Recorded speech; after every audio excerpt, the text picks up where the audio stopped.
Hare Krishna. If you only knew what was going on before we hit the record button, it'd be crazy. It's like just before the curtains open at Deity Darshan. Those who don't know just don't know. But those who know, you know. What's going on behind that curtain just literally seconds before it opens sometimes. Slow, it's crazy. The slow ones really annoy you. But anyway. Okay, so welcome everyone. Hare Krishna. We're going to continue our reading from the Grantha Raj, the Grantha book. Raj, the Raj of all books, the king of all books, Srimad Bhagavatam. Let's do a shout out to one of our wonderful viewers, Sally Webb. Yo, shout out. We met Sally Webb yesterday. She met you, Sally. I met you previously, but I saw you yesterday. Sunday. Yeah, Sunday at the temple at Bhaktivedanta Swami. Yeah, it's Sunday. Today's Monday, so it's Sunday. Yeah, it was lovely to see you, Sally.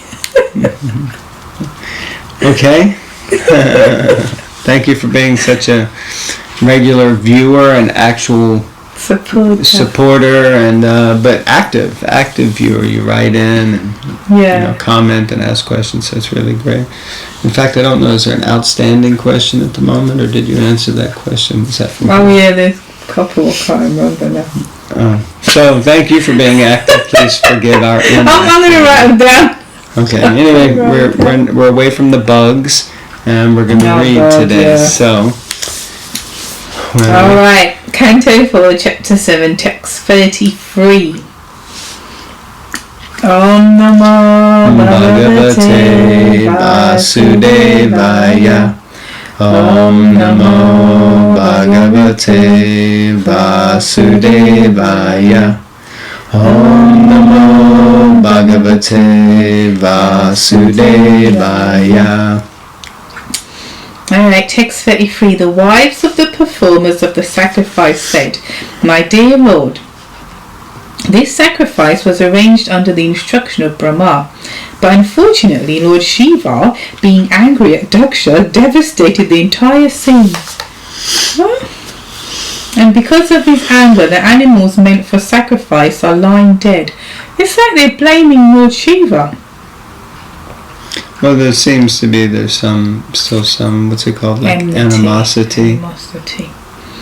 Therefore, the preparations of the yajna have been lost. Now, by the glance of your lotus eyes, the sanctity of this sacrificial arena may be again invoked. Animals were offered in sacrifice in order to give them renewed life. That was the purpose of having animals there. Offering an animal in sacrifice and giving him renewed life was the evidence of the strength of chanting mantras. Unfortunately, when Daksha's sacrifice was devastated by Lord Shiva, some of the animals were killed. One was killed just to replace the head of Daksha. Their bodies were lying about, and the sacrificial arena was turned into a crematorium. Thus, the real purpose of yajna was lost. So, wives of the Brahmin.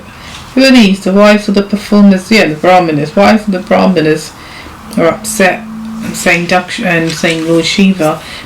He had through a bit of a wobbly, and he basically messed up the yajna that my husbands were going to do, and slaughtered the animals. One of them got killed just to put a new head on Daksha. I'm not sure about this, but anyway. What are you not sure about? No, I'm not sure about that. It's not really Shiva's fault. That's my point. If I was Shiva, I'd rise up again. Yeah, I guess it's easy when our sense gratification gets thwarted and interrupted to blame the personality or personalities or situation that thwarts that and just be very upset. Yes. True.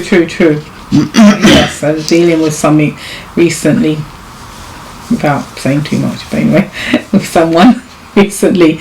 It's very interesting because when all got settled, as it were, then all of a sudden the world is rosy. And it was interesting because I was trying to get across to the person, yes, but up until that point it was like a little tsunami, or like a what was this whirlwind? Tornado? Yeah, tornado. It was like a tornado, in all seriousness, speaking to this person and the thought pattern and all that. And now it's all good. Wait a minute. What do you mean it's all good? But it's interesting because that person's, like you said, sense gratification has been satisfied, or like at peace, as it were. So now it's like, nah, it's all good. Yeah, I'm happy now. Wait, what? It's interesting. We're led by the senses. It's pretty dangerous, actually, because it just takes a little bit of messing up your pleasure, as it were. And it's pretty dangerous how we can act, Yeah, absolutely. And hold on to it for many, many years. Resentment, upset. I mean, I don't know how much time has passed here, but quite a bit of time. And anyway, so next paragraph. Lord Vishnu, being the ultimate objective of such sacrificial ceremonies, was requested by the wives of the priests to glance over the yajna area with his causeless mercy, so that the routine work of the yajna might be continued. The purport here is that animals should not be unnecessarily killed. They were used to prove the strength of the mantras and were to have been rejuvenated by the use of the mantras. They should not have been killed, as they were by Lord Shiva, to replace the head of Daksha with an animal's head. It was pleasing to see an animal sacrificed and rejuvenated, and that pleasing atmosphere had been lost. The wives of the priests requested that the animals be brought back to life by the glance of Lord Vishnu to make a pleasing yajna. Okay, well that's interesting, because I didn't quite understand that Lord Vishnu was meant to glance over there and bring them back to life. I just understood that he was glancing over to sanctify the sacrificial arena. But Srila Prabhupada really hones in on the point about the killing of animals and how they're not meant to be killed just for the sake of killing. But if they are going to be used as a sacrifice, it's in order to prove the potency of the mantras. And in other places, of course, animal sacrifice is forbidden in Kali Yuga, because the priests just are not qualified to chant a mantra in such a way that you bring someone back to life. In actual fact, it's a very, because I do yajnas, and the more that I do, the more I realize that it can be done just as a sort of act of kind of ritual. But when you think about the potency that would have been there, and remember yajna, offering, fire sacrifice, was not the Yuga Dharma of the previous age, but of the age before that. So that means that, the potency of the persons conducting them must have been just exceptional, because it was just after Satya Yuga. Satya Yuga was meditation, then it went to yajna, then it went to deity worship, and now it's Harinam, Sankirtan.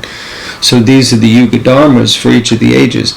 And, by offering sacrifice and everyone saying Swaha, Vishnu being present, the demigods being personally present for these things, the fruits that come from it are offered to the demigods. Being able to offer an animal into the fire, and the animal comes out rejuvenated of the other side. For us, at least for me, even as a yognik Brahmin, I think, yeah, right. It sounds like some sort of, fairy tale or some fun, good story, but, practically, let's be honest, let's be real. But no, the fact of the matter is that previously persons possessed much more potency than we do now. So like that. Okay. Text 34. The sages pray, Dear Lord, your activities are most wonderful, and although you do everything by your different potencies, you are not at all attached to such activities.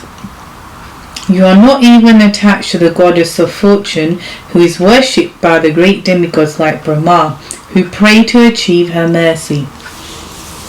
Purport. In Bhagavad Gita, it is said that the Lord has no desire to achieve any result from his wonderful activities, nor has he any need to perform them. But still, in order to give an example to people in general, he sometimes acts, and these activities are very wonderful. He is not attached to anything. Na mam karmani limpanti. Although he acts very wonderfully, he is not at all attached to anything. He is self-sufficient. The example is given here that the goddess of fortune, Lakshmi, is always engaged in the service of the Lord, but still he is not attached to her. Even great demigods like Brahma worship the goddess of fortune in order to win her favour. But although the Lord is worshipped by many hundreds and thousands of goddesses of fortune, he is not at all attached to any one of them. This distinction concerning the exalted transcendental position of the Lord is specifically mentioned by the great sages. He is not like the ordinary living entity who is attached to the results of pious activities. It's interesting because when reading all this, I feel that definitely those who are taking part in the yagya, and especially we were reading, maybe it was last month in America, like when the demigods came to apologize to Shiva, it felt they were saying, look, you need to come back, because if you don't come back, it's not like it doesn't complete the yagya, and we all don't get our share of what we're supposed to get. It's interesting. So they're praising Lord Vishnu for not being attached, not even attached to the goddess of fortune, who everyone else would definitely want the association of.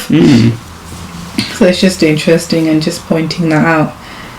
But yeah, I thought it was interesting because goddess of fortune equals Lakshmi means Lakshmi equals opulence or money, prosperity, wealth. And of course everyone's to a greater or lesser extent attached to that, wanting money, most people in the material world. And here you see that not only is one Lakshmi attached to Krishna, but Krishna is worshipped by, Koti Kandarpa, but here it says Lakshmi is always engaged in worship. Hundreds and thousands of goddesses of fortune worship Krishna. So I was thinking, even though he's not attached, still he has the opulence. So it means that it doesn't mean that just because you don't have the opulence that you're not attached. I don't know if that made sense, but the point being that sometimes people think, I don't care about money, I don't care about wealth, and I'll just be poor or poverty stricken. Or some people may think that just because I don't have money, then I'm detached from it. But that's not the case, because attachment has nothing to do with possession or having it. Attachment has to do with your state of mind around it and your consciousness. So one can have immense opulence and not be attached to it, recognizing that it may all go tomorrow. Or one may be poverty stricken and have nothing and just be desiring to have it, but may be exhibiting some mentality of being detached because I don't have opulence, then I'm detached. Does that make sense? Yeah, it's true. And I think it's very true.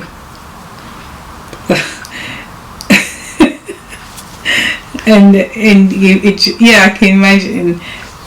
Yeah, if you don't have it, but for sure, I reckon a lot of people, if they were, you can have this house, or you can have that car, or this, level of luxury or living, that initial detachment or minimalism or whatever would go out the window. It's easy to be minimalist and detached when you ain't got much to be detached from, really. Yeah, even though there's the saying that a pauper is proud of his penny, so you get attached very easily. Okay, should we read one more? Okay. Text 35. The Siddhas prayed, like an elephant that has suffered in a forest fire but can forget all its troubles by entering a river. Our minds, O Lord, always merge in the nectarian river of your transcendental pastimes, and they desire never to leave such transcendental bliss, which is as good as the pleasure of merging in the Absolute. Interesting. Okay, so there's an analogy here of an elephant who's been in a forest fire goes into the river. Then my mind, which has been troubled in life in general by the burning fire of material life, I guess, merges into the nectarian river of the transcendental pastimes of the Lord and never wants to leave. Now the questioning part for me here is, which is as good as the pleasure of merging in the Absolute? I mean, if it's only as good as that, then what's the point? Then either is fine. But my understanding is that the personal relationship or development of a personal loving relationship with the Supreme Lord is much, much higher, much more, actually is the only form of bliss available on the spiritual platform. So like that. So that's a thought. Purport. This statement is from the Siddhas, the inhabitants of Siddhaloka, where the 8 kinds of material perfection are complete. The residents of Siddhaloka have full control in the 8 kinds of yogic perfection, but from their statement it appears that they are pure devotees. They always merge in the nectarian river of hearing of the pastimes of the Lord. Hearing of the pastimes of the Lord is called Krishna Katha. Similarly, there is a statement by Prahlad Maharaj that those who are always merged in the ocean of nectar of describing the Lord's pastimes are liberated and have no fear of the material condition of life. Interesting. The Siddhas say that the mind of an ordinary person is full of anxiety. Anyone out there agrees the mind is full of anxiety? Yes. The example is given of the elephant who has suffered in a forest fire and who enters into a river for relief. If persons who are suffering in the forest fire of this material existence will only enter into the nectarian river of the description of the pastimes of the Lord, they will forget all the troubles of the miserable material existence. The Siddhas do not care for fruitive activities such as performing sacrifices and achieving the good results. They simply merge in the transcendental discussions of the pastimes of the Lord. That makes them completely happy. Susukam kartamabhyayam, joyfully perform. Without care for pious or impious activities. For those who are always in Krishna consciousness, there is no need to perform any kind of pious or impious activities. Impious sacrifices or activities. Krishna consciousness is itself complete, for it includes all the processes praised in the Vedic scriptures. Interesting. Okay, so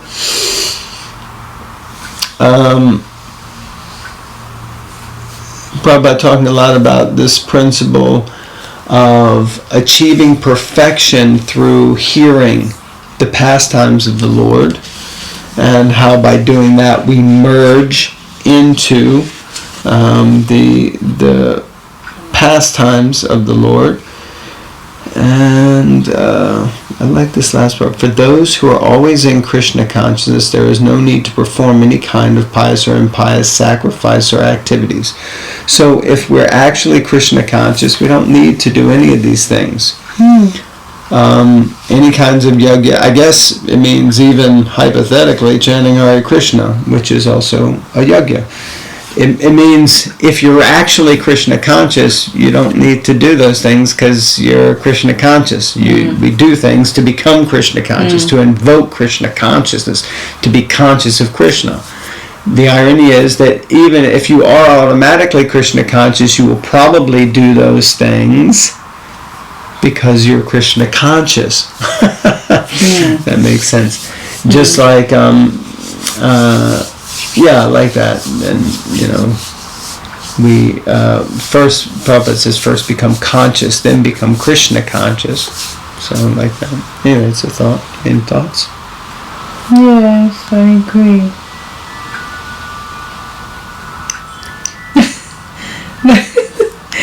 Yeah, I like that statement as well. For those who are always in Krishna consciousness, there's no need to perform pious and impious, because this sometimes comes up, I can't think of examples now, but where we've talked and I'm like, no, I'm not interested in doing that, or no, I wouldn't do that, this, that and the other, because for me, growing up as a Hindu and doing lots of extra curriculum activities to appease this one, that one and the other one, and yeah, it's interesting when I started reading Prabhupada's books, with conviction, it was like, yeah, so that's it.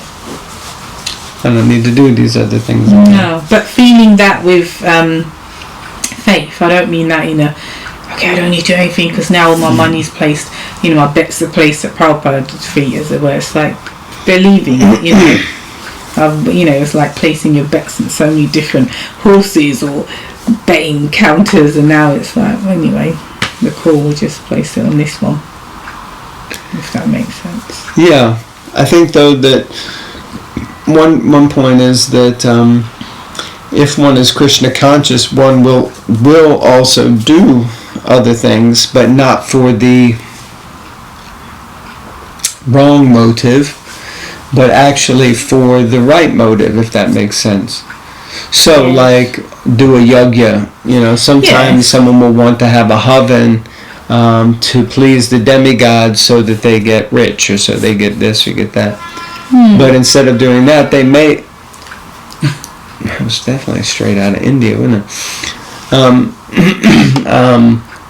But instead of doing a yajna, they will do the yajna to invoke the Lord and His mercy, so that...